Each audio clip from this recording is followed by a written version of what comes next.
Hello, everyone. Six Nations Communications is live with Public Works here at the Community Hall. I'm Teresa. I will be your host for this live stream.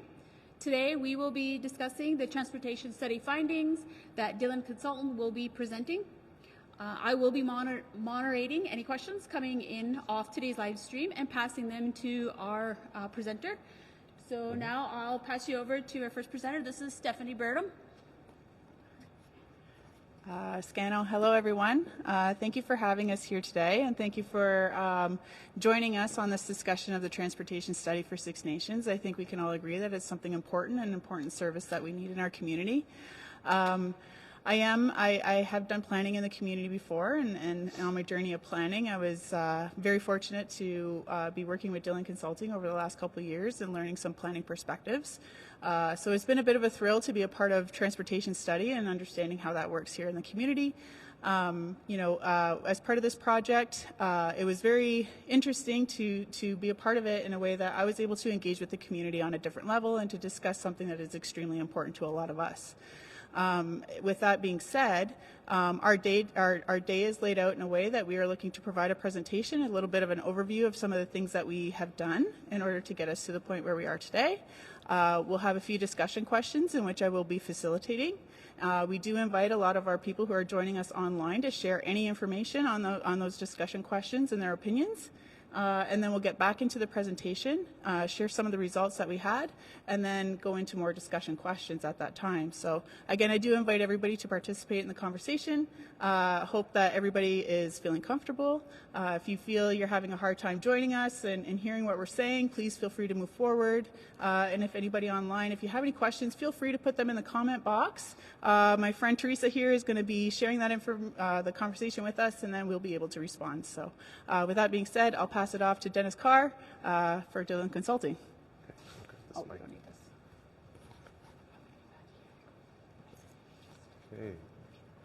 Good afternoon, everybody.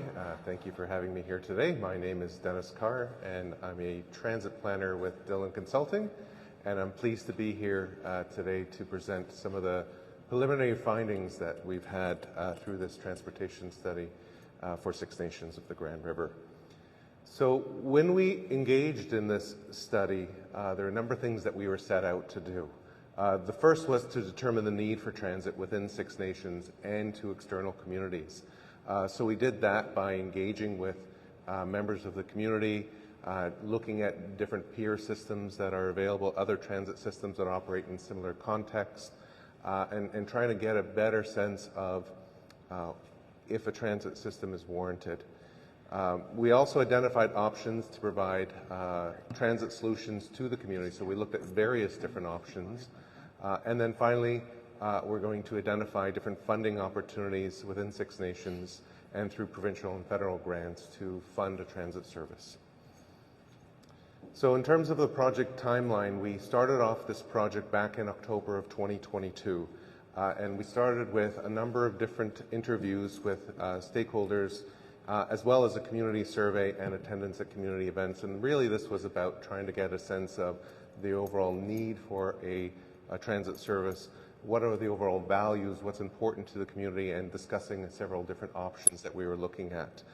We reviewed existing needs and values and best practices to try to get a sense of how we could design the service, and developed a number of different service options, which I'll present to you today, and we're here today to present that. As a next step, after hearing some of your input, we're going to make some adjustments to the plan. So anything that we have here is not set in stone. This is all set for feedback and to understand have we captured what you were looking for. And finally is to develop an implementation plan and report and present to council. So I always like to start off about why is transit important within Six Nations and in any community. And there's a number of different reasons why transit is important. One is from an equity lens. Transit provides that ability to improve access to community for those with limited options. It helps support independent living and aging in place, and that's particularly important when we have an aging population and people lose their ability to drive. It's important to access affordable housing. So if there's affordable housing and you need a means to access services, in places of employment, transit provides that opportunity. It provides opportunity for youth to access after-school activities. So whether it's staying at school for an activity or a part-time place of employment. Provides access to jobs and health care, and it helps improve community safety for those who are traveling. From an economic perspective and an environment perspective, it provides access to local businesses and helps businesses thrive. It improves connections to employment and reduces overall unemployment by providing people access to where they need to work. It provides access to skills training and to education, and can attract new businesses to a local economy, as well as reduce out-migration of the labour pool. And finally, it can reduce GHG emissions from single-occupant vehicle travel. But it's not just the cost of doing, but there's also a cost of not having a transit system in place. Where there is no transit system in place, there's a loss of accessibility for seniors and youth who are unable to drive, and members who are unable to afford vehicles, a loss of health care and safety, including trips to the doctors or doctor appointments that may not be prioritized because of limited mobility options. It can impact mental health from social isolation. It can lead to more long-term care facilities, or the need to go into long-term care early instead of aging at home. And it can increase the high-risk behavior such as hitchhiking and impaired driving. From an employment perspective and an economy perspective, it has the potential for employees unable to access jobs, reduced tourism, higher rates of employee turnover, and unable to access training, and of course, higher cost of living, all come with having no service in place. So, understanding the need for transit, we took a look and engaged with a number of members in the community, and we took on a couple of different forms of engagement. But the first was a community survey, and this was distributed both online and in person between November and December of 2022. And we've got a really good response rate. Over 810 surveys were received, and it really fed into a lot of information that we used to develop the plan. We had significant outreach. We reached out to a number of different stakeholders and organizations within the community, including Public Works, Nation Building, Health Services, Social Services, etc. And we're able to do some one-on-one interviews and get some really, really good perspective. And finally, we were attending at a number of different community events. You may have seen Stephanie there, where she was trying to distribute the community survey and ask questions for those who decide to stop. So she was at both the Santa Claus Parade and the Six Nations Service Providers Meet and Greet. So through all of that, we did hear a lot, and I'll start off with a summary of what we did hear and what led to some of the recommendations in our plan. First thing we heard was there is certainly a lot of support for some form of transit service within Six Nations. In fact, about 77% of the respondents that responded to the online and paper survey said they were to likely or very likely use some form of transit service. As well as about 80% of interviewees believe that transit would support the various services that they provide. So good, strong support.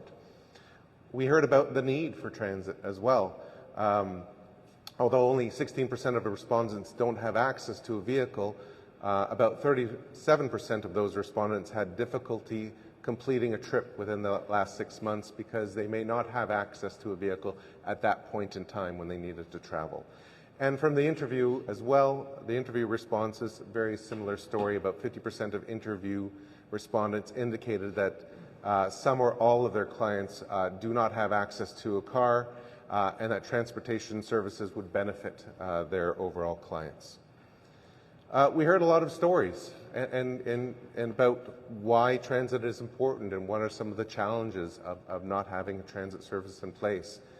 We heard stories directly from respondents saying that it's very hard to travel with a child, and having to pay for taxi cabs is fairly expensive.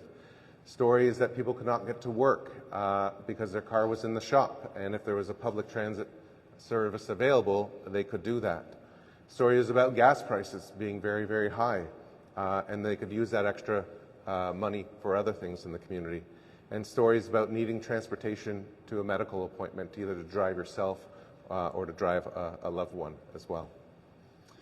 So we then tried to figure out if we had some sort of transit system in place, what would it be used for? What is the primary purpose that people would use transit system for? And we asked this question for both trips within Six Nations and for external trips leaving Six Nations. And overall, we did find out that the majority of respondents identified that they would use transit for more discretionary trips. So these are things that you don't need the service every day for, but you may travel once or twice a week. Things like grocery shopping, health appointments, visiting friends, etc. But the top three most desired trips, both locally and outside of Six Nations, were grocery shopping, followed by health appointments, and then finally work. We asked, where would you take transit to? Again, both within Six Nations and external to Six Nations. So what are the primary destinations that you're looking to access? So within Six Nations, the primary destinations that were identified through the respondents were the village of Oshweekan, particularly the pharmacy, the ILA Arena, and Six Nations Park and Recreation Sports Park. And outside of Six Nations, it was identified Brantford, going to Linden Park Mall, the Walmart in Brantford as well as the Lime Ridge Mall in Hamilton were the top destinations that people were looking to access with a public transit service. And of course, there were many more that were identified, and I'm just summarizing here the top ones. In terms of how often people were willing to take the service, if one was available, about 57% of respondents said they would take the service 4 or less days a week. So that means about 43% of respondents would take the service 5 days a week plus. So it was about 50-50 in terms of how often people wanted to use the service within Six Nations. For external trips, about 70% of respondents said they only needed the service less than 4 days a week. So this suggests that they aren't taking transit every single day. They may take it once or twice a week or even less often. And finally, in terms of what's important when we're designing a service. So one of the first things we do when we design a service is every community is different, and we want to understand what your values are and what's important to that service design. For some communities, it's speed. For some communities, it would be access to a bus stop or minimizing that walking distance. For others, it's affordability. Every community is a little bit different. So we want to understand what those values are. And overall, on top, affordability came out as the #1 response in terms of what's important when designing a service, followed closely by close proximity and overall access outside of Six Nations. And from the interviews, they echoed a number of these same responses. They also identified affordability, safety, and accessibility as sort of the primary things that are important when designing a service. So when we looked at the various different options to design a service, these are some of the things that we took into account, is how well does each model that we identified align with these particular values that we have. So with that, I'm going to pause for a second, and I'm going to turn the mic over to Stephanie, who's on her way, because we want to start to engage and get your feedback. And what we really want to understand at this point in time is we'll sort of ask a couple questions, but is what I presented to you really resonate with you at this time? And that will be the first question, and I'll turn it over to Stephanie. Yeah, so we'll open it up to our friends here who have joined us here, and then also anybody online if you have any questions, or if you'd like to answer the question here that we have of, do these engagement responses resonate with you? Is there anything missing that you found? We're looking pretty silent. Is there anybody joining us online, Teresa? No?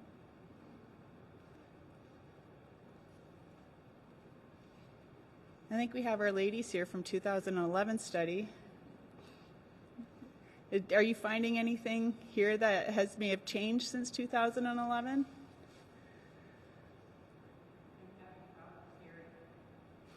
Hearing me? So I will re-ask the question. Has anything changed from the study in 2011 in terms of what's important with a transit service in terms of the responses that we got.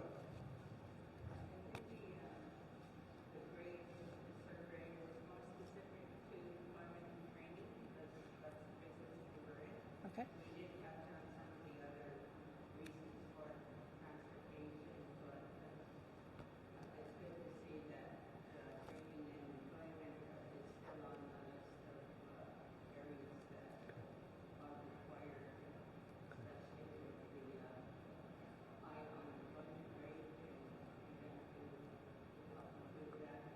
Okay. All right. So just to summarize real quick, our friend Iris here in the community has done the 2011 study for Six Nations. The study that at that time was very much focused on the Grand River employment and training aspect of what we needed in terms of service. And she also identified that she was very happy to see that unemployment and the need for it to cater to employment in that capacity is also still a part of the study today. So is that a good summary? Okay. Sure.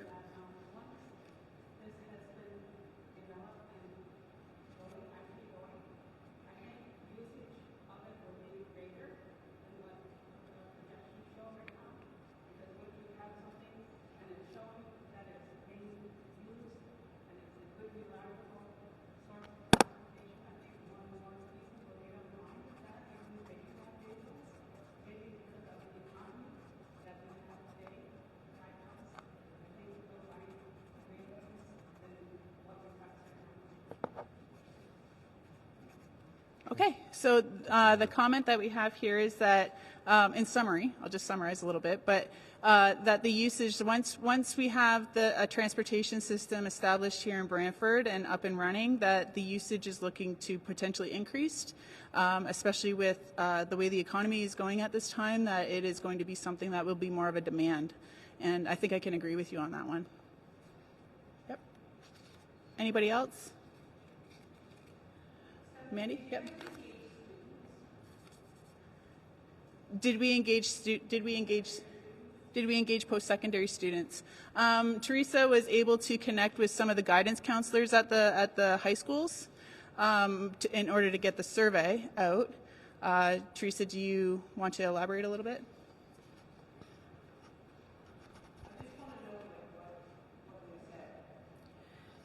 So we originally, when we did the team, the group themselves, and when we reached out to just getting the group together to begin with as stakeholders, we did invite, I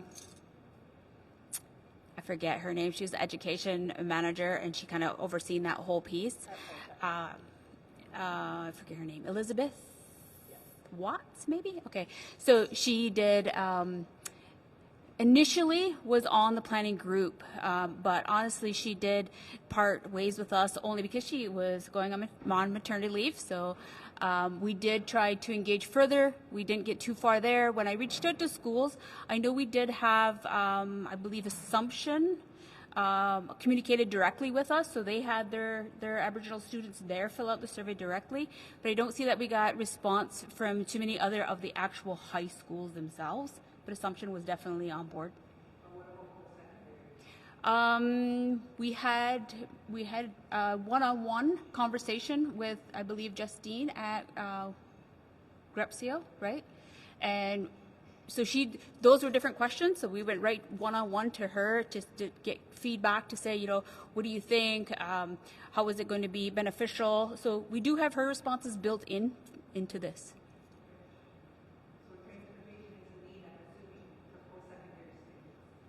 Yeah, we actually even have somebody from McMaster and Mohawk College who is continuously being updated as we progress through this, just to find out what they can offer their students too, because obviously, they're our next door neighbors and a lot of our students are actually going there because of its close proximity.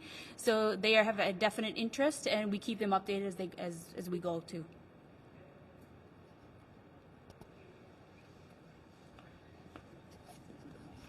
I also want to add that there was a bit of a conversation with Polytech and their need as well.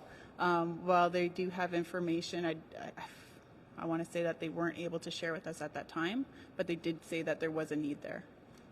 So. this one's for the live feed. Yeah, I know. I'm like holding two mics. Okay, is there any other questions or comments?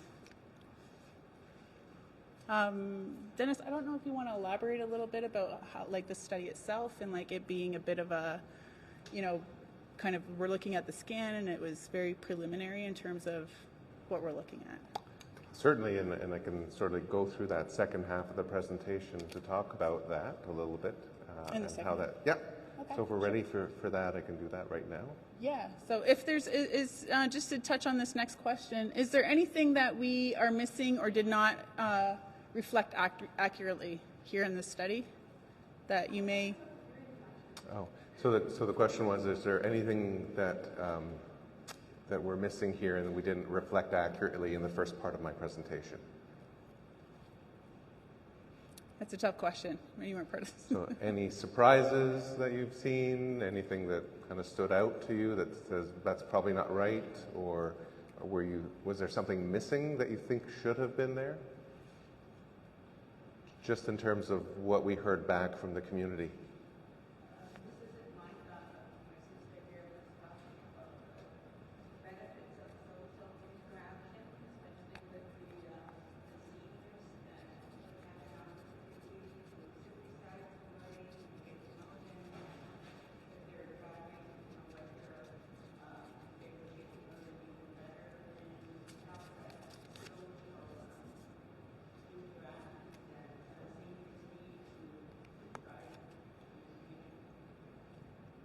Certainly. So the comment was one of the true benefits of having a transit surface in place is that social interaction that's allowed because you have that mobility option in place, particularly for seniors who may have limited mobility options.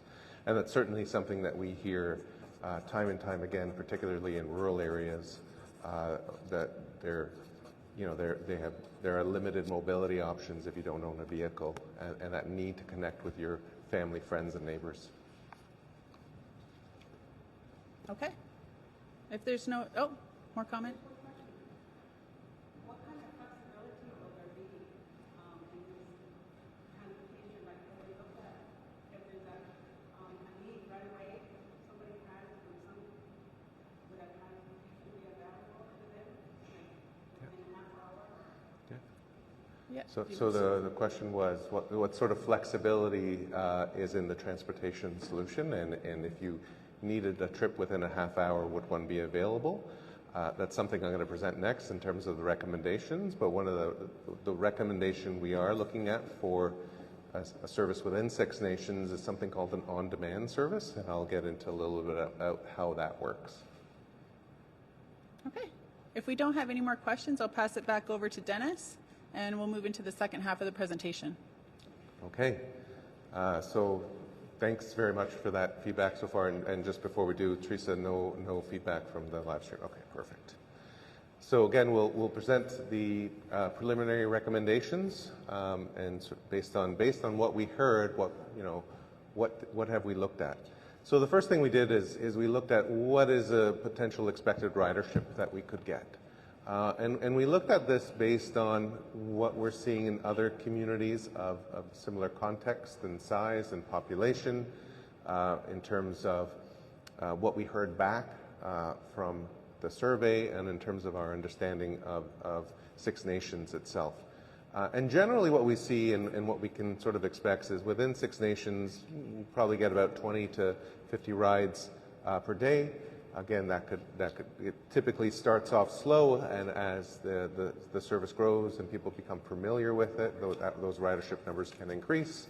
And for external trips, we looked at both Brantford and Hamilton, about 30 to 50 rides per day as well. So that was sort of the target that we were basing it on.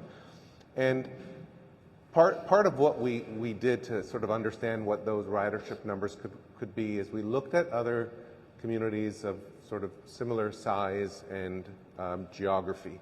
So both population, sort of area, and it's always hard to find an exact match. There's always going to be something that's a little bit different in every community. That's what makes every community very unique. But generally, what we see is in communities of this size, sort of a span of service that, service that operates every 30 to 60 minutes in terms of the frequency of every vehicle coming, or if it's an on-demand service waiting about an hour to an hour and a half to 2 hours for that service to run. Typically, they don't provide service on the weekends or evenings. Typically, service is provided when we think the demand is at its greatest, and that's where it starts. In terms of service design for an area the size of Six Nations, 2 to 4 routes generally convening at a central hub. And that allows people to transfer and go somewhere else within Six Nations. The use of smaller vehicles, either 12 to 15 passenger buses or converted minivans, and cash fares ranging anywhere between $2 to $3 depending on how far you're traveling. So that would be more of a local trip. In terms of performance, we looked at annual ridership between 10 and 50,000, so it can vary. And in terms of recovery, cost recovery, about 10 to 25% of the cost of operating the system is recovered through passenger fares. So that means there needs to be an alternative funding source to provide the service outside of overall passenger fares. In terms of preliminary recommendations, we looked at two main recommendations. One is a local service within Six Nations, and for this we recommended putting in place an on-demand transit service that operates Monday through Saturday during the day with 1 or 2 vehicles that are adjusted if average vehicle booking times exceed 2 hours, and I'll get into that in a little bit more detail. For intercommunity service, we recommended providing a fixed service, a fixed route, fixed schedule service to both Brantford and Hamilton. So this would operate using 1 vehicle and would operate 1 to 2 days a week to Hamilton and 1 to 2 days a week to Brantford. So mainly accommodating more of the discretionary trips such as shopping and medical appointments and things like that, things that you don't need every single day. And if you wanted to connect and take an intermunicipal trip, the on-demand service that's local would get you to a transfer point and allow you to continue your trip to Hamilton or Brantford. So expanding on the on-demand service model, what is on-demand? It is a type of service that doesn't rely on a fixed route or stop. It has flexible routing and scheduling based on customer demand using a mobile app technology. So there's a technology available in the background that allows people to either phone in or use their smartphone to select when they want to travel, where they want to get picked up, and where they want to travel to. And in the background, the technology will optimize and identify where the vehicle is in real time and when it can come pick you up. But it will not do this as a sole ride. It will optimize based on the opportunity to share rides.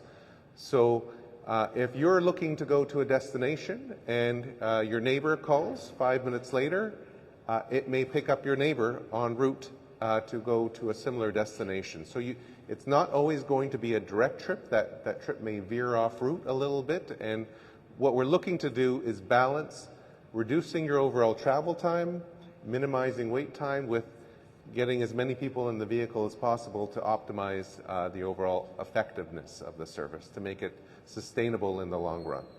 So the service would be provided on weekdays during the day, and again, the user could book their ride using their mobile phone or calling in, and it's recommended at least 60 minutes prior to departure, if not more. So this is just an illustration of how that works. With a member booking the ride, you can use your cell phone or app. You can monitor where your vehicle is in real time. If you have a smartphone, the vehicle will arrive at your door. Because of the limited sidewalk infrastructure within Six Nations, we opted for a curb-to-curb service, so no fixed bus stops within Six Nations, and arriving at your destination. So what are some of the advantages of on-demand? We identified 1 zone for all local trips, so no need to transfer. Typically, you'd have faster travel times, particularly when demand is lower. When demand is higher, it might get adjusted a little bit, and provides direct service with 1 or 2 vehicles. So we would start with that, and we have the opportunity to scale depending on overall wait times and ridership. The disadvantages of this type of service is you may not be guaranteed the time you want to travel unless you book in advance. So if you have an important medical appointment or you need to go to work, you'll just have to book a little bit further in advance to make sure that you get the pickup time that you're looking for. If you want to make a casual trip and you don't really care when you have to leave, then you can do so a little bit more on the fly. So that's the recommendation, but we also did look at a number of other options which we felt were not as applicable to Six Nations. And I'll just go through them quickly just so everybody understands the breadth of analysis that we did and the other options that we looked at. The first option that we looked at was a fixed route option. And this traditional transit systems that you typically see in more urban centers, because these fixed routes thrive on density of development. And when you look at a fixed route within Six Nations, we did a quick preliminary design of one, which you'll see on the bottom right of my slide. We've got 4 routes converging into Ohsweken, a 45-minute wait time, and the need to transfer. So it could lead to some very long trips because, unfortunately, with a fixed route, you don't have the ability to maneuver the bus wherever you want to. It follows that same route, doesn't matter where you need to go. So we didn't think that that type of route structure was as appropriate, and it wouldn't reach as many residents as we wanted to reach. And again, what we heard from the feedback was the need to get a transit as close to my origin and destination as possible, and a fixed route didn't help with that. We looked at a carpooling program, and this is something that's fairly interesting. There's a number of different online carpool matching tools that are available that allows drivers and passengers going in the same direction to find each other and share a ride. So you'd simply log on to the website, identify where you're going. If someone happens to be going in that same direction, you can agree to share a ride, pay for some of the gas. Everybody wins. So the advantage of this, it's a minimal cost to Six Nations. The disadvantage is it's not always reliable because you have to rely on finding somebody that's going in the same destination. So if you're going to an important medical appointment or you're going to work, it becomes less reliable. And finally, we looked at subsidized taxi vouchers. And this is a program that we often see with services for persons with disabilities where taxi vouchers are sold at sort of a 30 to 40% discount to low-income residents. So the advantages is you can book any time or day of the week. There's no operating or capital cost, but the disadvantages is that the number of vouchers would be limited, and it's not applicable for everyday use. There's some potential for fraud, higher administrative cost, and wouldn't be eligible for all residents. It's typically focused on persons with low income. So when we evaluated all of these, and again, we evaluated all of them based on the values that were identified in the community survey: affordability, close proximity to your home and destination, minimizing waiting time, safety, accessibility, travel time, can you use it daily, and is it cost effective? We felt that the on-demand service model was the most effective in meeting all the needs that were identified. And again, we looked back at what was said during the community survey, and there was certainly a preference for on-demand transit. About 55% of survey respondents identified that as their preference, and same with the interview results. On-demand transit was the most preferred. We also looked at the time of day that the service is offered, and once again, over 70% of respondents said they would travel between 7 and 6. So what we're proposing is confirmed with what we heard during the survey results, and then 57% said they would use it less than 4 days a week. And the interview results, again, identified similar times of the day and similar usage. So that's the local service, and those were some of the recommendations, and I'll pause later on to ask some questions about that, but I'll get next into community service. So for the intercommunity service, once again, this is operates an accessible vehicle 1 to 2 days a week to Brantford, 1 to 2 days a week to Hamilton. By the time it goes out and comes back, it would operate about every 70 to 80 minutes to Brantford or 80 to 90 minutes to Hamilton, about 4 to 6 trips per day to provide some of that flexibility. And once again, passengers can transfer for the on-demand service and get to the intercommunity service. So what are some of the advantages of the fixed route service model for intercommunity service? It provides that consistent route and schedule, and that's particularly important when you have longer distance trips and that vehicle is tied up for longer periods of time. So it provides that opportunity to share rides as much as possible. And it has the ability to flex slightly off route if required. And can supplement some of the non-critical health appointments made by existing health services transportation. Disadvantages of this model is it requires a transfer from the on-demand service in Ohsweken, and we may look at a potential model that allows that fixed route service to operate on demand and pick people up before heading out to Hamilton or Brantford within Six Nations. And it doesn't provide service every day, and that's a lot of it is based on what we heard and the need for transportation. In terms of stop options in Hamilton, we identified both the Ancaster Walmart and Lime Ridge Mall. So we know we did hear back from the community survey that the Walmart in Brantford was preferred, but the Walmart in Hamilton is en route to Lime Ridge Mall, and we thought that was a better destination rather than the one in Brantford. So the service still provides access to a Walmart. We're just going to the one in Hamilton instead of the one in Brantford. And then once you get into Lime Ridge Mall, Hamilton Street Railway, their transit system, provides access to 5 bus routes, which allows you to transfer and go to the Hamilton GO Station, St. Joseph Healthcare, Mohawk College, and downtown Hamilton on one transfer.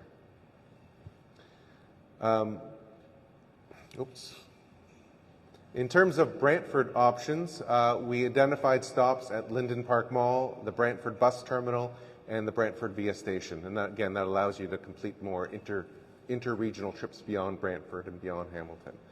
And we looked at the potential of potentially having some flex stops at the Brantford Farmers Market or Brantford General Hospital. And this would simply be, if you're looking to stop there, you indicate to your driver that you're looking to make that connection, and they may be able to deviate off route and drop you off.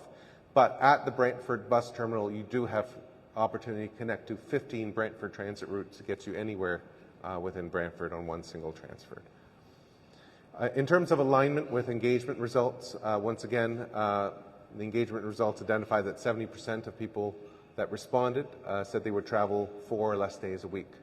So that's something that we heard and that reflected in the overall service design, and they were also a lot of the preferred destinations. So that is the overall suggestion for both the intercommunity and the local transit service, looking at on-demand for within Six Nation operating 5 to 6 days a week, and looking at a fixed route intercommunity bus to Brantford and Hamilton 1 to 2 days a week to both destinations. We did hear a lot of things from the survey in terms of what are some of the opportunities to help increase ridership. And if a public transit service is approved and adopted and implemented, these are some of the things that, we're going to look to identify. How do we increase ridership and make the service more sustainable at the end of the day?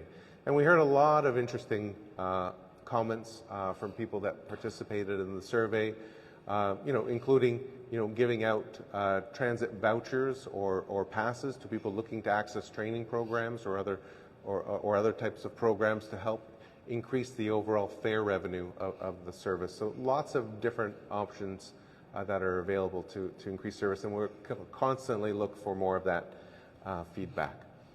So with that, I'm going to turn it over to Stephanie, and then we'll... Dennis? Yes. If we can just have answer to the question. We have Darren. He's asking, when did you ask the community what surveys? So he wanted to know how that came out. And he also made a comment that a lot of people here are not online, and this was to be open to the community. So maybe we can share about how long we had that survey out and where we hit as far as how we tried to push those surveys out. Okay. Okay.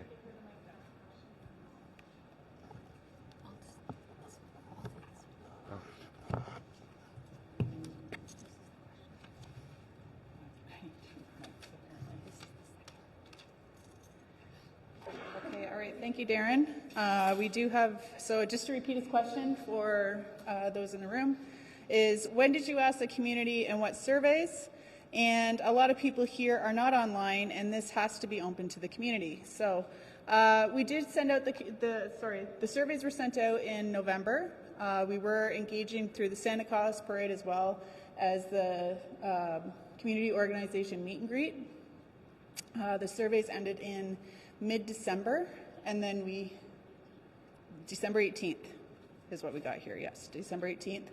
And yeah, we extended the survey because we found that it definitely takes a long time for information to get out, for people to get comfortable with it, for people to see it available online. I do know that Facebook is not always the best way to do that, and that in community we do struggle with getting information to community. So with that being said, through the months of December through January, we were analyzing the information, collecting the data, and sorting it. And then as in line with your next comment here, a lot of people here are not online. This is to be open to the public, to the community. Yes, Darren, you're right. It is open to the community. We do have a number of community members sitting here with us today now. We are having a dinner at 5 o'clock, between 5 and 6 o'clock, so everybody is welcome in the community to join us.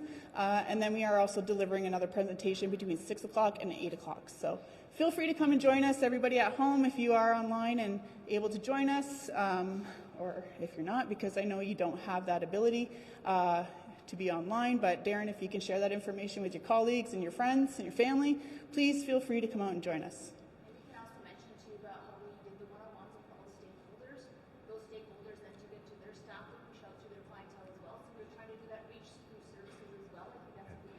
That's right, that's right. Sorry. Teresa also did mention, yes, we did do one-on-one interviews with a number of organizations here in the community.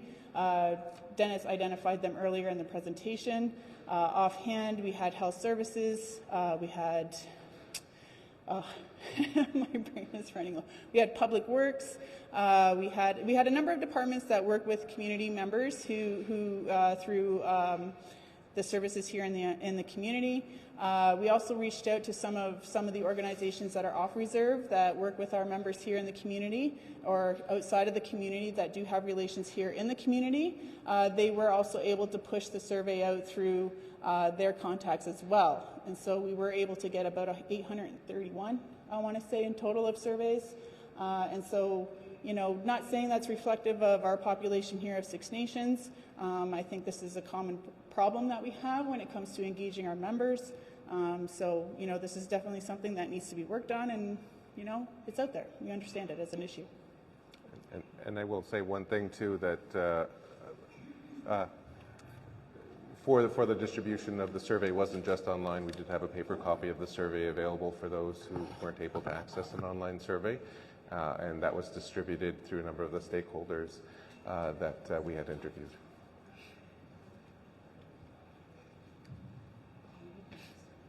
You need the mic back. So I guess sorry, go ahead, Steph. Okay, so so we got two microphones going on here. So we are asking questions. If there's any more questions online, please feel free to send them in. If there's anybody from the audience who has any questions, we are open to receiving questions as well at any point. We do want to, go ahead.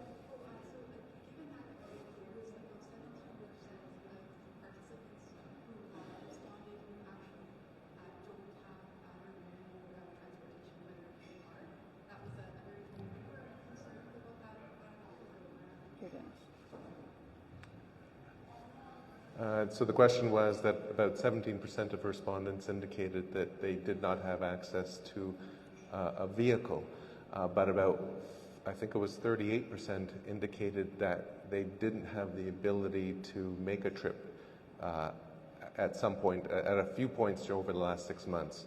And a number of people said they don't have access to a car or don't own a vehicle. So the first question was a little bit broad. It's do I have access to a vehicle? It doesn't have to be my vehicle. It could be my parents' vehicle. It could be my neighbor's vehicle. I may have access to a vehicle. But for me, what was the more important question was, are you limited in your ability to travel because you have limited access to a vehicle? And that's where we saw about 38% of individuals say that they had difficulty traveling. So that's a fairly high number for sort of a lower density community where a lot of people own vehicles. So that wasn't concerning for me based on what I've seen in other studies. And you said that you had cities that you guys referred to.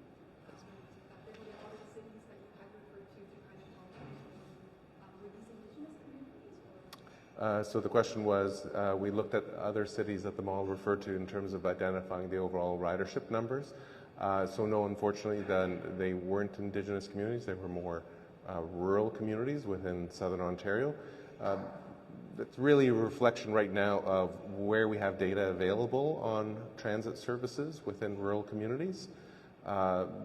Most of them are rural municipalities in Canada because the Ontario government collects that data to identify what can we expect in terms of ridership. So we fully understand that it's a different context, that the ridership numbers may be different. We're using this not as a definitive number, we're just using this as one key piece of input to help us identify what can we expect in terms of ridership, and how do we model the service based on that ridership we're going to expect. But once again, that was only one component of the data that we used. The other component is what we heard from actually engaging with members of the community and understanding your real context and how that applies to you. Because in this community, I know safety is an issue specifically Yep. for certain members of the community and so that would be a major concern. Yeah, so the question was, in this community, safety is a real issue, and that's a major concern. And it was certainly something that was identified as one of the key values, was the need to have a public transportation service to improve safety for members of the community. And it also impacts how you design the overall service model. One of the things, traditional transit service may have fixed stops that are every, 300 meters.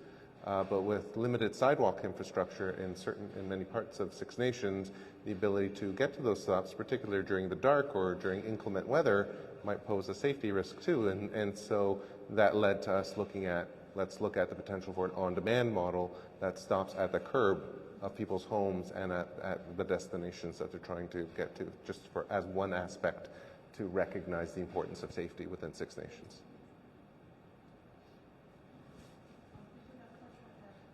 Is it because the surveys didn't show that there's a need for transportation to Hagersville and Simcoe that there was no routes made to those places? Sorry, can you repeat that one more time? Was it because there was the surveys didn't show that there was a need for transportation to Hagersville and Simcoe? Is that why there was no route provided for those locations? Yeah. So when we looked at the overall response, so the question was, we didn't identify a need for transportation to Hagersville and Simcoe, and that's why we didn't design that. And there's always a bit of a balance when you're designing a public transit service. So it wasn't identified as a top priority. There were certainly other intercommunity destinations that were identified as sort of having more of a priority. And we want to make sure that anything we design is sustainable. And one of the challenges is, as we keep going further out, we're sort of diluting that ridership. And so now instead of having 3 or 4 people in a vehicle going to Hamilton, you might have 1 or 2 because now one person is going to Simcoe and one person is going to Hagersville. And it may create a model that's not as sustainable from a financial perspective. And we want to make sure that anything that is designed sort of stands the test of time, that it's affordable not only for the people that use the service, but for Six Nations as well. And so we identified what we thought were the primary destinations about where people wanted to go. And that doesn't mean that in the future we start there, and then maybe in the future we identify that, hey, this is a great service, we're seeing lots of people wanting to go to Hamilton, now there's demand to go to another community, and then we assess that again and see if there's enough of demand to warrant that. So that's why we looked at the 2 communities, just because that's where we saw the highest demand, and they're the larger urban centers with more destinations. Yeah. Okay. Do we have any more questions from the audience? All right, so we do have a couple more discussion questions. Sure, yeah.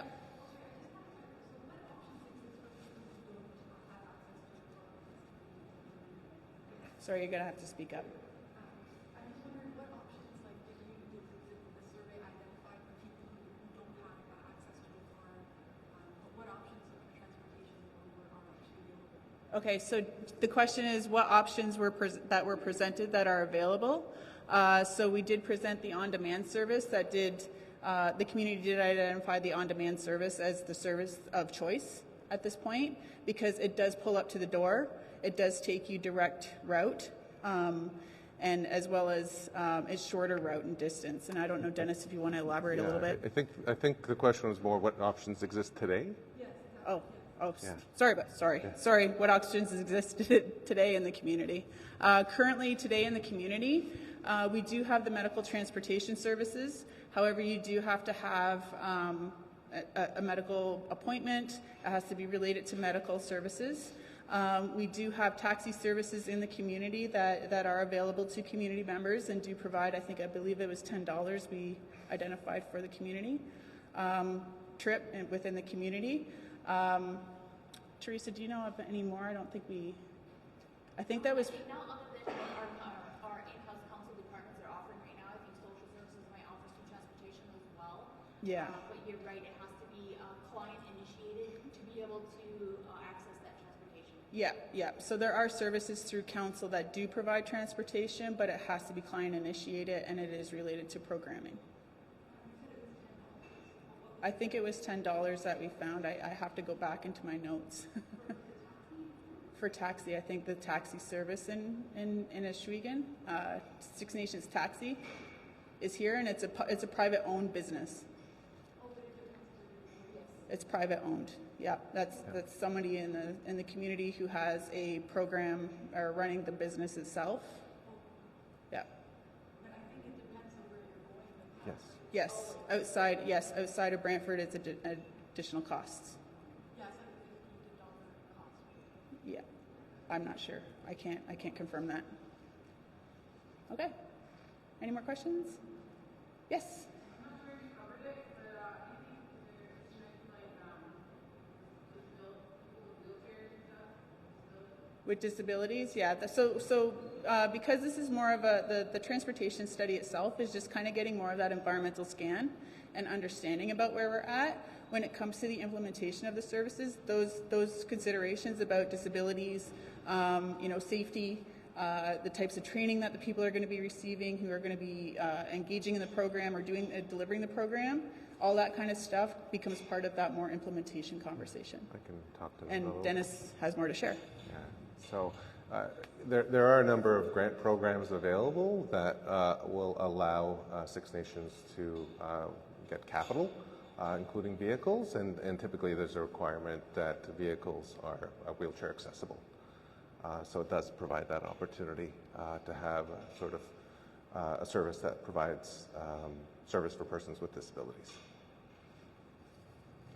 I also want to add on that too. So some of the conversations too within the interviews did also touch on mental health of people who are delivering or working in or using the service, and training around mental health and mental health assistance and how to help our people who may be struggling or in a time of crisis while using that service. And so all that kind of stuff did come up in conversation and more or less formulating or envisioning what a transportation service here at Six Nations would look like, and making sure that these considerations were front and foremost as part of the study. Okay. So the next question? Yeah, so if we don't have any questions, we do have a couple of discussion questions, and we're kind of hoping our people here or an audience online can join us on this, but we are looking to understand a little bit about any... It's okay. It's okay. If we're just looking to try to understand a little bit about what the community thinks about the on-demand service that was presented. Do we have any thoughts about it, the on-demand and the conversation or the information that we shared on it? Dennis, I don't know if you want to take us back to that slide a little bit. Sure, yeah. So we'll take you back to the slide because I know we did a lot of information sharing and you may have missed it. Let's do that one. Backup one, or is that No, one there? that one's good. Okay, yeah. So the importance of, or the information that we found around the on-demand service is that the member, and how it works is that the member will book a ride at least 60 minutes prior to it arriving at your destination to pick you up and where you need to be. And then you're typically using an app or a phone number to call, that you can make a phone call and book that information with them. The arrival time is also based on other trips that are already booked within that. So if you're going to Hamilton and you need to get there by a certain time because you have to get on a certain bus at the GO station that's going to take you somewhere, you want to make sure that you're booking it well in advance so that you are getting and meeting your transit services that you need to maybe link to. The vehicle arrives at your door and is route designed to provide a direct trip for you and other customers. So it's kind of like a collective. They go around, they pick up other people that are going in that direction, and then you head out with them. And so it's an opportunity to be social. It's an opportunity to meet new people in the community, touch points on, some good things and sing songs and all that stuff. I know in high school we used to sing some songs going off to school at the high school there. And yeah, question?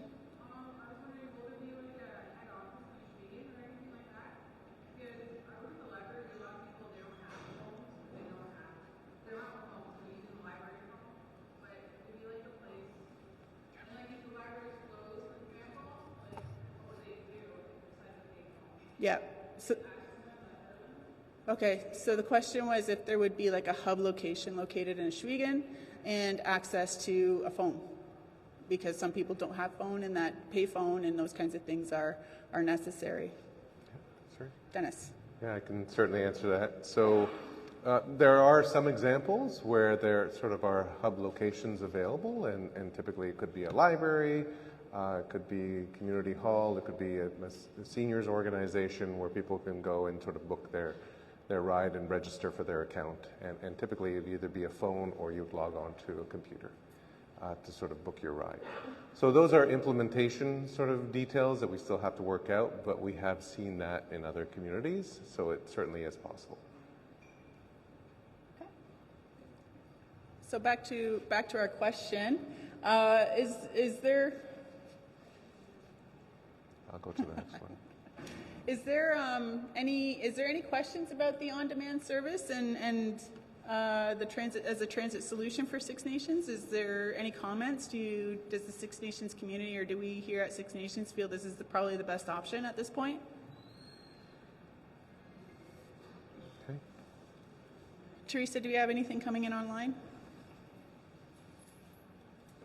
Just a comment about online, period. So I think she just asked kind of in relation to it, like, can there be a call in center? Is there going to be somebody live? And I think we've answered that. Yes, that's got to be part of the implementation for sure, because we realize not everybody has access to phone or smartphone or an app. Or even internet. Yeah, the internet here is really, we struggle with that. We know that. So the comment online was, just towards the online and being an app and having to have access to a phone or having to have access to a cell phone and an app kind of atmosphere of it. And that, yes, there will be a phone. There's a way to call in to this as well, because we do know our elders don't use that either, right? And there may be some youth who need that. And so they don't have a phone, or maybe do pay as you go or something that just doesn't have the ability to do that. So the next question we have here is, are there any destinations we missed in Hamilton or Brantford? So I have a question about the Yeah. So here there's lots of problems with the internet connection and Wi-Fi. Yep. So how do you plan on sort of dealing with that? Yeah, so the question was about the internet access again. There will be a call-in number as part of this, so you pick up the phone and you call. Beyond that, it is again an implementation conversation that we can, field into that once we get to that point. So, knowing that internet is an issue, that there is a phone number that you can call and make your appointments and schedule with somebody. And I guess the answer to accessibility, option, is it Yes, so accessibility, yes, accessibility is super important, and as Dennis was kind of noting earlier, that as part of some of the funding dollars that are out there, it is required that the vehicles are accessible for disabilities, for the wheelchairs, those kinds of things. Also, as part of the uniqueness of our community and some of the conversations that came up within the interview, the comments were very much around, as well as dealing with the addictions and mental health issues that may or may not arise during a situation in using an on-demand service, and how to kind of assist people in those situations, right?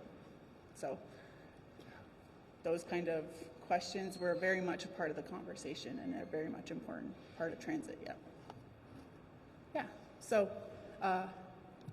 any questions online? Any comments? Okay. So so there weren't any areas that you think we missed in Hamilton or Brantford that we may want to touch on? I don't know if you want to take us back to the map, if we can do that. We'll go back to the map to give you Start here with Hamilton. Yeah, so this is Hamilton. We do have 2 stops identified here as Walmart, the Supercenter, and Lime Ridge as a main stop. Yeah. The bus terminal on the mountain. Is it on that direction? I think we did mention that. There's a bus stop that you can connect to at Lime Ridge. The bus, you get on the bus there and it takes you to the terminal. Yeah. Was that? So yeah, Stephanie's right. The Lime Ridge Mall has access to 5 routes, which you can access, but we can certainly look at the bus terminal on the mountain to see if there's any other destinations that connects to. One of the balances that we have to keep in mind is anytime we're deviating off route, that means the frequency is less because the travel time is longer, and by the time it gets back to Oshuikan, then you, instead of having 4 to 6 trips a day, you might have 3 to 5 trips a day or something like this.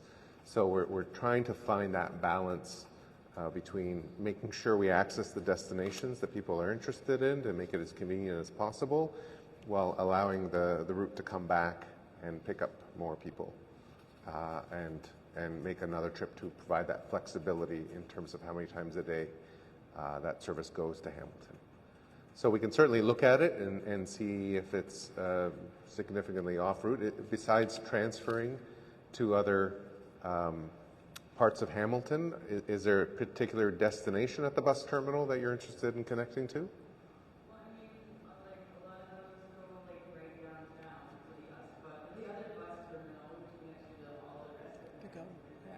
Yeah.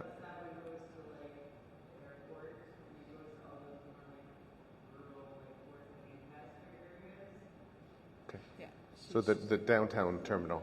The GO station. Okay, yeah. So yeah, we can from Lime Ridge Mall you can get to the GO station, but you'd have to transfer. So we can look at. Yep. Okay. Okay. So we'll relook at that one and see what the impact would be on travel time and see if we can fit that in for sure. Appreciate that. So it's really the comment was it provides access to more destinations, allows you to go downtown, allows you to access Mohawk College with a number of more buses. So it really increases the flexibility if we go to the uptown, the mountain bus depot. Yep. Okay. Do we want to go to the Brantford one? Any other questions on Hamilton? Hamilton? Yeah. What about Brantford? So let me use that. So on Brantford here, our stops are Linden Park Mall. Within the vicinity of the Brantford General Hospital, I think that might be a key point that we need to look at. The Brantford Via Station and the Brantford Transit Bus Terminal, as well as the Brantford Farmers Market. And around the Brantford Farmers Market is also the Freshco. Is there any comments on those stops, or do you think that we should? Yep, go ahead. The casino? You want direct stop at casino, or is stopping? It passes by. Directly to the casino? The route will pass by. Yeah, it passes by there. We can kick you out on the way. No. But yeah, if the casino becomes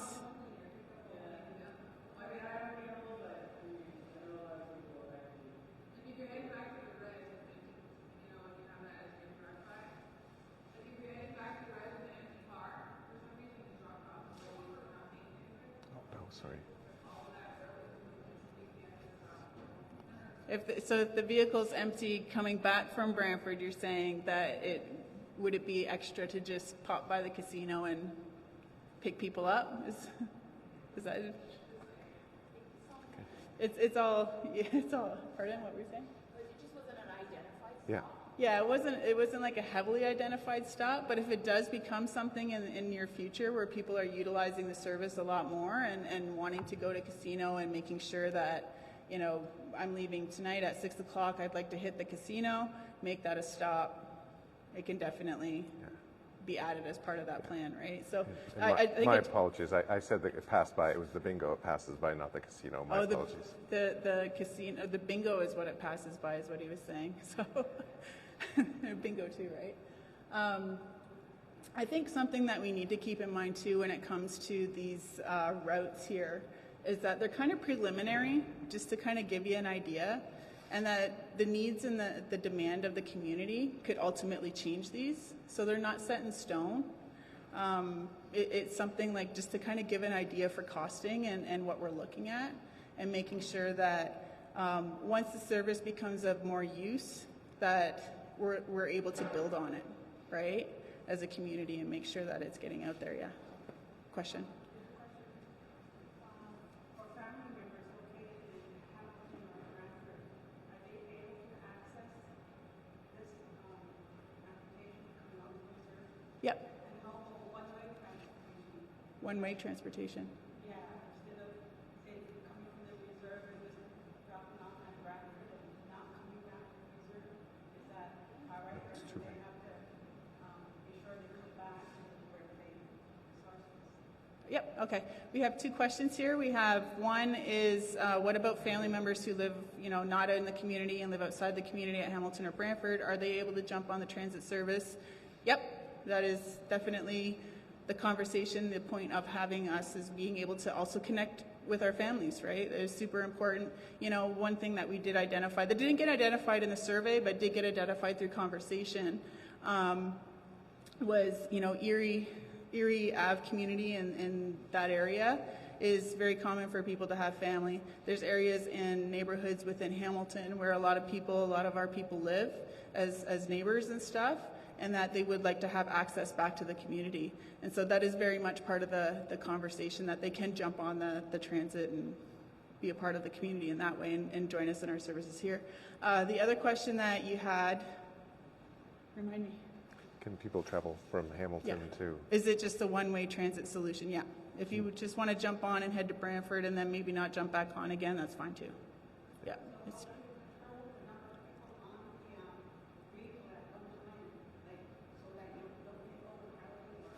Yeah. So Dennis, the question is, how do you control the number of vehicles, people that get on, so you don't get overcrowding?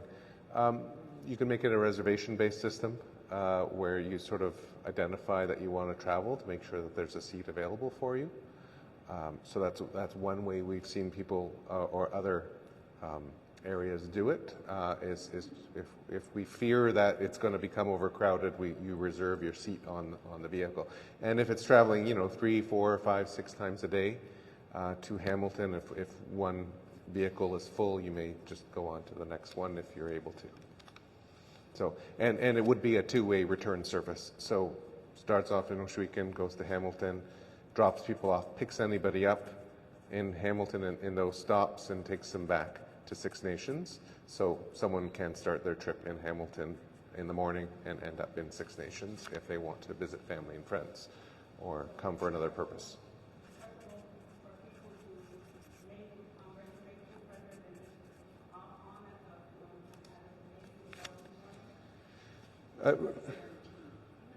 Yeah, you know, so that it's preferable to make a reservation.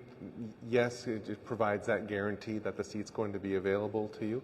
And, you know, it's difficult to sort of, you know, you're likely going to be booking the on-demand service to get to the intercommunity stop anyway, because there's not too many places that you could walk to a stop that are close by, so you're only going to access a small percentage of the community.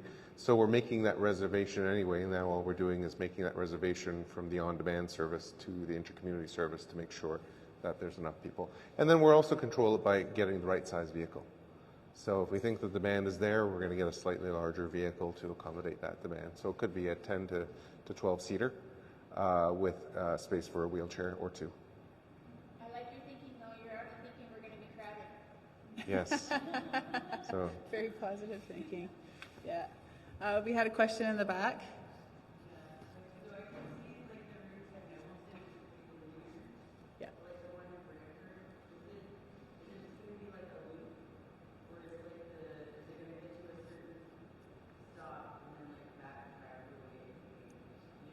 Yeah. Yeah. I'll give that to you. So the question was, for the route to Brantford, the route to Hamilton is fairly linear. The route in Brantford, it will be a loop. But you know, there's 3 or 4 stops, so it's not going to be used for local service within Brantford. If you're traveling within Brantford, you can use the Brantford Transit service. So you might have to travel a little bit farther one way, but it's not going to be that significant for an intermunicipal trip. And we did that just to extend the reach within Brantford and get it to more destinations without requiring to transfer. Is that...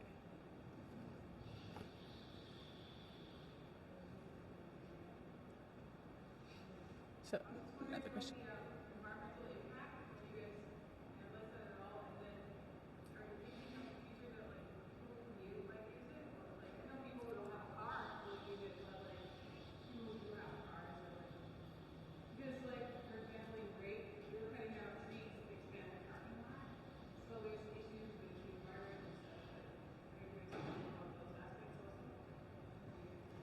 Yeah, so The impact of... yeah, so we talked a little bit about what is the environmental impact of having a transit system in place. And certainly if we can get people out of their vehicles and onto some sort of public transportation service where you're sharing a ride, it does have that potential impact. And we're probably going to see that more if you're making a trip to Brantford and Hamilton, because you have that opportunity to share more rides because of that longer distance trip. Not just, you know, while it can be catered towards people that don't have access to a car, it's also people that are one-car households where a family member has that car out and they need to travel somewhere. It could be for people that are just inclement weather conditions. It's the middle of a snowstorm. I don't feel comfortable driving. Now I have a transportation alternative.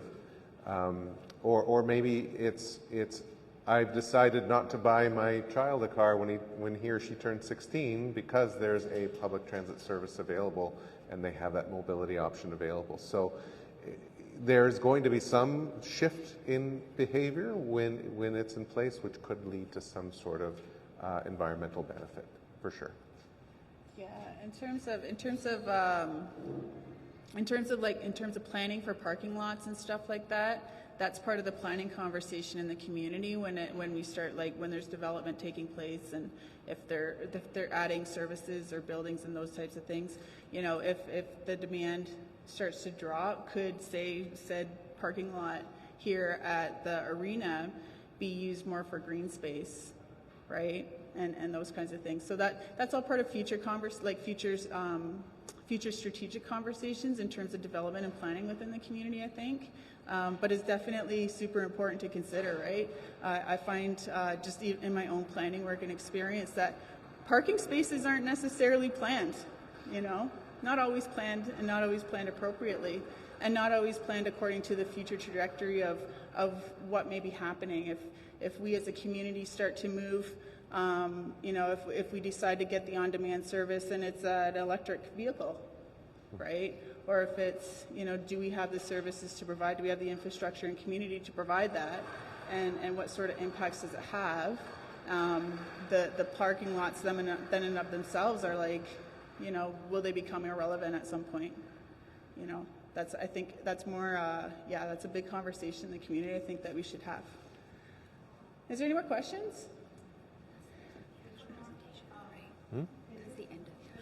Just next steps. Whoever must use it, I think, was the idea of, there's people who come from outside of the community to go to bingo, right? And that's something that they might want to use in terms of that, and be able to do that, coming from Brantford to go to bingo, or to attend to some of our events here in the community, or to get to the Burger Barn, or those kinds of things. And so that is the option. The idea behind it is that it's not just for band members, but that doesn't say that particular voucher programs or those kinds of things are only for members, right? Or maybe bingo has their own way of enticing people to use the transit service by giving out vouchers for people who want to use it to come down for bingo, right? So those are things that are all part, again, of implementation, but were discussed. Iris?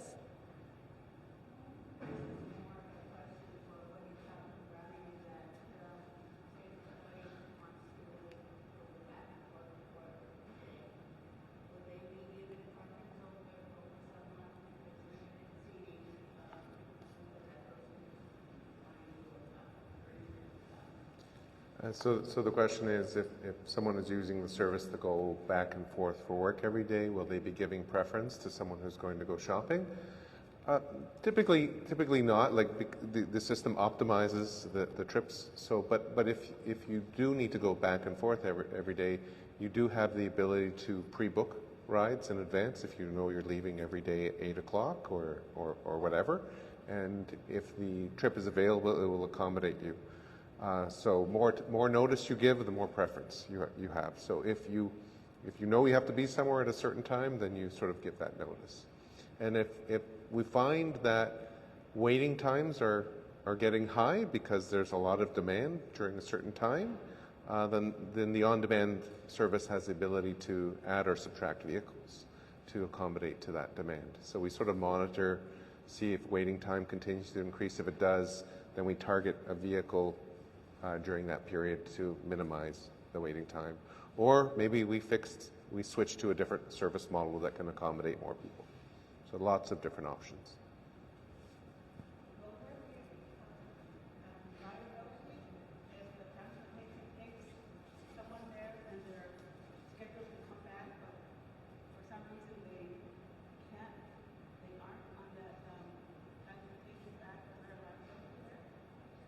So is there a liability, or so if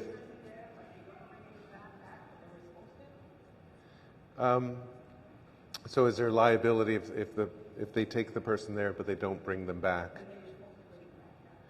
Yeah, well, it's up to the individual to book that ride back and identify and be ready at the time of the pickup. So if that person, unfortunately, is not ready when they're scheduled to be picked up, the direction would be that the vehicle will pick up the next passenger because there's other passengers that are waiting. So that person would have to rebook a ride and see if there is a vehicle that's available for them to come back. So there's a bit of responsibility on both parts to ensure that you're sort of booking the ride when you need to come back. And if you can't make it, then you try to book an alternative time to come back.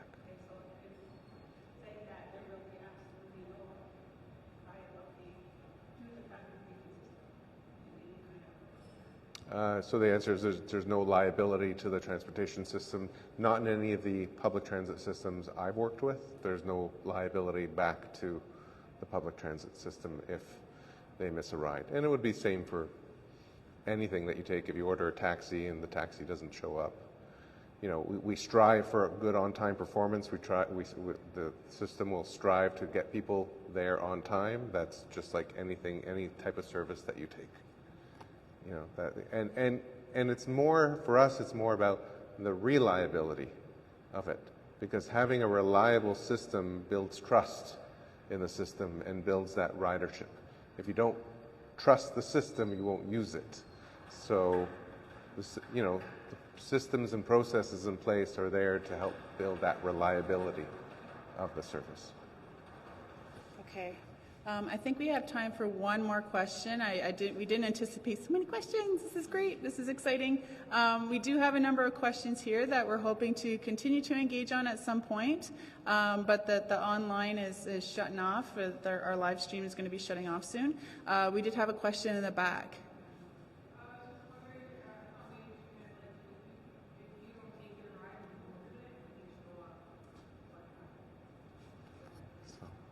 So the question is, if you don't take so if you book a ride and you just don't show up. Yeah. So different systems do different things with that. It's called a no-show, or a late cancellation. If I cancel 5 minutes before my vehicle is arriving, and the challenge with that is when people don't show up or cancel late, you're preventing someone else from taking a ride at that very same time. So what other transit systems do is they monitor that at first and see if, you know, it's a frequent occurrence, if it's happening a lot, and if they do, and many times they'll charge the fare anyway. So there needs to be some sort of, you know, you're penalized for doing that. And if you continue to do it, it may be that, you know, you're no longer able to use the service for a period of time. And there's some sort of rider training or rider education about the importance of showing up and being on time, right? So we're not abandoning people. We'll leave it open, see what happens. If it happens a lot, we may charge you the fare. If it continues to happen, we may suspend from the service and educate about the importance, and then we go from there. Okay. Yep. So we're just going to wrap it up here. And then if anybody wants to hang around, we do still have more discussion questions if you want to come together and chit-chat before we get into our meal. Our meal is looking like it's going to be available soon. Again, I do invite anybody who is online to let your family and friends know that there is dinner being served here, and to please join us for our evening presentation as well. Okay. Thank you. So I guess I'll just wrap it up with some next steps. So as Stephanie had mentioned, we're going to have another very similar session in the evening tonight to see if we can get more feedback and hear a little bit more. We're going to gather this feedback and the different things that we heard and just reassess and relook at it and see, you know, have we got this right? Is there anything that we need to adjust? Anything that we totally got wrong? It sounds like there's some agreement for this type of service model within the community, and we'll continue to listen and see if we hear more. And then we'll present these findings to Council for a decision that can be made about what those next steps are. And within that presentation, we'll identify, are there different funding models or different funding options that are available? You know, how would we go about operating this? What type of vehicles do we think we need to use? So we'll get into those implementation details and what it's going to look like in terms of costing. So those are our next steps moving forward. And I guess with that, we wanted to thank you for your time here today. And I will turn it over to Teresa. So in closing, thank everybody who joined us live stream from the Six Nations Community Hall. This has been Six Nations of the Grand River Communications in association with Public Works saying goodbye for now.